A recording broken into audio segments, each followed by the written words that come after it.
Interessante, irmãos, essas nomenclaturas. Por quê? Porque algumas dessas, só de ouvir, parece que retine o nosso ouvido, né? Meu Deus, eu não gostei desse negócio, né? Calma, vamos para a Bíblia, para a gente ver se existe coerência, como que é. O conceito desse dom de profecia ou de profeta é o seguinte: é a habilidade de receber e comunicar as mensagens inspiradas por Deus para edificar. Ou seja, Deus inspira a mensagem, que é a palavra, a mensagem inspirada e revelada, está ali. Agora ele ilumina esses que vão usar o dom de profecia para poder exortar, consolar o corpo de Cristo. Pode incluir a predição de eventos futuros, sim, eu vou explorar isso daqui a pouco, mas o foco principal é a proclamação da verdade divina. Então, isso é o conceito de profecia. Por que eu quero explorar agora com vocês, dividindo a coisa? É porque a compreensão nos ajuda. A profecia é vista como uma manifestação do Espírito para a igreja hoje. Ela é distinguida da infabilidade das Escrituras e é sempre sujeita à espécie de um escrutínio, né? Aquele exame que quem faz? A própria comunidade de fé. Por isso que a gente ouve a palavra de Deus dizendo bem assim, para a gente validar ou não a profecia. Por quê? Alguém que se intitule profeta e fale uma mensagem, seja ela qual for, não é o nosso mérito de olhar como não sei não, essa profetisa Débora aí, não sei. A ideia não é essa. A ideia é sonde a profecia, avalie a profecia. Se o que está sendo dito tem coerência bíblica, recebe. Se o que está sendo dito não tem coerência bíblica, independente daquele que se diz o profeta, meu irmão, tira esse negócio. Por quê? O que é infalível? A palavra. O ser humano não, o ser humano é falível. Então, o que a gente tem que tomar cuidado? É porque esse nome, profeta ou profetisa, se tornou um tanto quanto banal no meio cristão. Às vezes as pessoas brincam, né? Virou um jargão, um dito, e aí, ei profeta, e aí mexe, né? Ou então, eu sei o que vocês estão pensando, né? Tem tantos profetas de calça justa aí. Tem muita coisa, né? Tem muita coisa. E aí, o que é o cenário que a gente precisa entender, irmãos? Antes da gente ficar, desse eu não recebo, daquele eu não recebo, não é porque a gente está fazendo juízo de valor da pessoa, a gente até tem uma maneira de qualificar isso ou não, mas antes da gente entrar nisso, basta fazer uma análise da profecia. Por exemplo, eu lembro de um dia que a Daiane estava em um culto, sentindo muita presença de Deus e começou a chorar.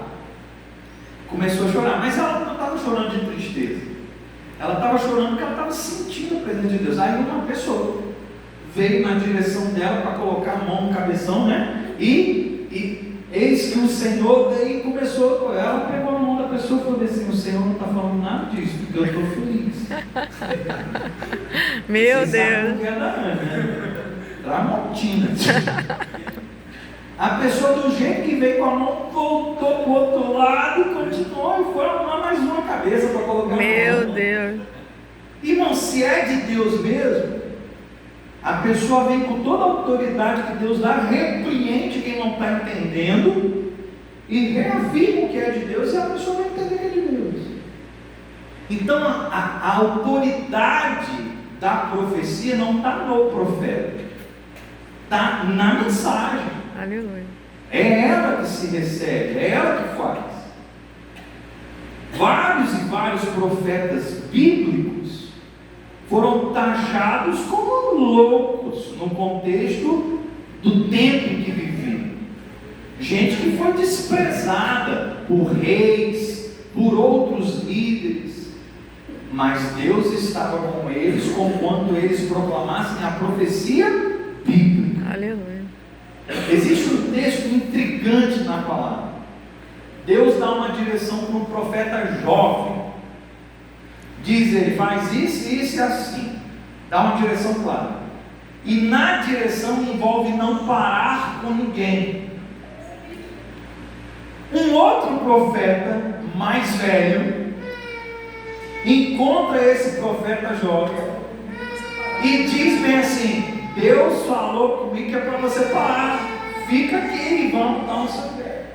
O sujeito, tadinho, que é o profeta Jó, até volta a dizer: mas eu recebi uma palavra de Deus para não parar, para não sei o quê. E ele diz: não, mas Deus, ele mandou. Aí ele vai e para. Passa um tempo. Se você for ver o texto, pessoal, o texto diz que depois desse episódio acontece uma coisa com o profeta novo. O que é? Um leão vem e come ele.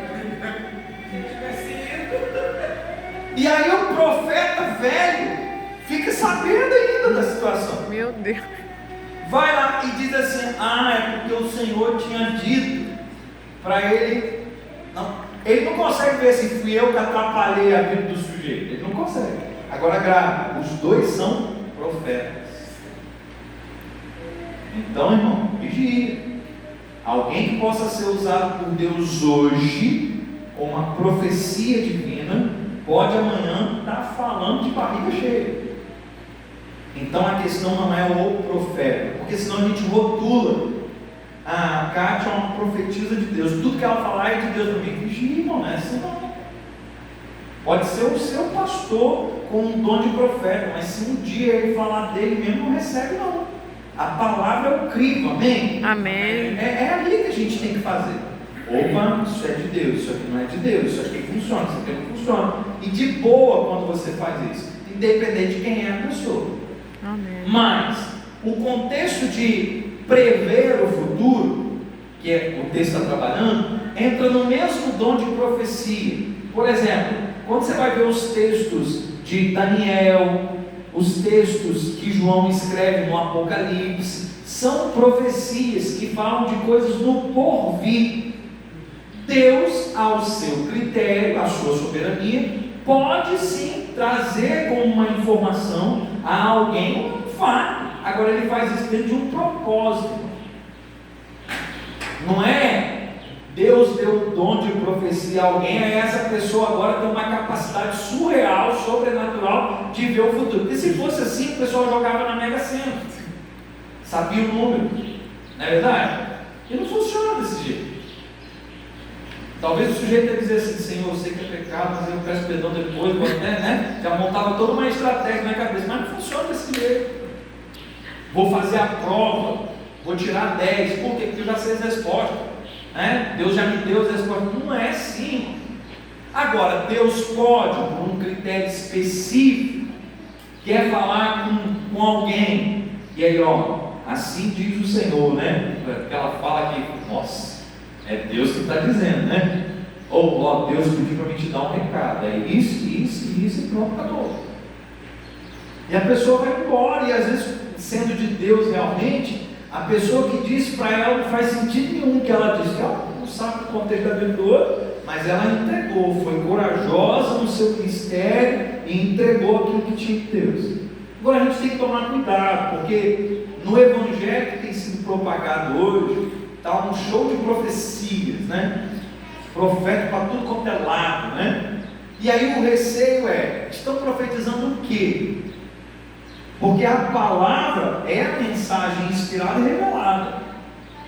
Quando o Jorginho trabalhou, por exemplo, no dom de apóstolo, aquela ideia de ser o mensageiro de uma palavra, ela se aplica aqui, no dom de profecia.